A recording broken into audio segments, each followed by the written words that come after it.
Les essentiels du bassin, comme chaque semaine, partenaire des cinémas grand écran La Teste et Arcachon avec le directeur Patrick Gabé. Bonjour Patrick. Bonjour à tous. Alors on va évoquer 4 films et tout d'abord un film événement qui sort ce mercredi 24 septembre, Une bataille après l'autre. Une bataille après l'autre de Paul Thomas Anderson. Alors effectivement, c'est un événement parce que Paul Thomas Anderson, il fait pas des films tous les ans. Le dernier film dans lequel il s'était pour moi un petit peu illustré, c'était Magnolia. Ours d'or de Berlin en 2000. Mais surtout, là, il y a une méga distribution. Il y a quand même Leonardo DiCaprio, Sean Penn et un certain Benicio del Toro. Exactement. Ouais, non, on est dans la classification action-comédie. C'est un film très prometteur. Alors, c'est l'histoire de Bob qui est un ancien révolutionnaire qui vit avec sa fille de 16 ans et lorsqu'elle va disparaître, il va évidemment tout faire pour la retrouver et la venger.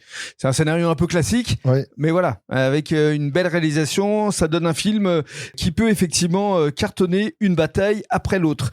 Autre registre, film français, comédie, classe moyenne. Classe moyenne, donc une comédie d'Anthony Cordier qui a fait ses classes à la Fémis, et il y a un joli casting, Laurent Lafitte, Élodie Boucher, et on retrouve encore Ramsey qui est à l'affiche depuis la semaine dernière avec Les Tourmentés. Avec Les Tourmentés, exactement. Donc là, on est dans la pure comédie. Ça se passe dans une somptueuse villa et un conflit éclate évidemment entre les propriétaires et le couple de gardiens, et ça va partir un peu en vrille. C'est ça.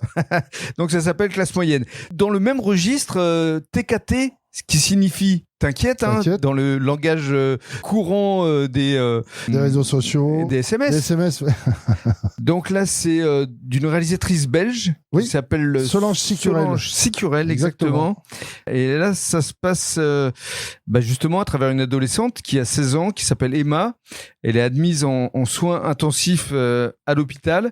Ses parents, évidemment, attendent des nouvelles du médecin. Et elle, assez étrangement, elle essaye de se souvenir de ce qui s'est passé. Oui. Exactement. Donc là, on est sur le registre du drame. Et pour situer Solange Sicurel, elle a déjà réalisé 2 longs métrages. Faut pas lui dire, c'était en 2017, et Adorable en 2020 avec Elsa Zilberstein et Lucien Jean-Baptiste. Et là, c'est avec Lana De Palmert, Émilie Dequesne et Stéphane de Groot. Donc une distribution assez belge. On est d'accord. Et enfin, on va conclure avec Disco Africa qui avait été présenté ici au cinéma grand écran dans le cadre de Ciné sans frontières. Exactement, dans le cadre du festival Ciné sans frontières en janvier dernier. Et là, on part dans l'univers malgache. C'est un film de Luc Razanajoana. Bien descendu. Voilà.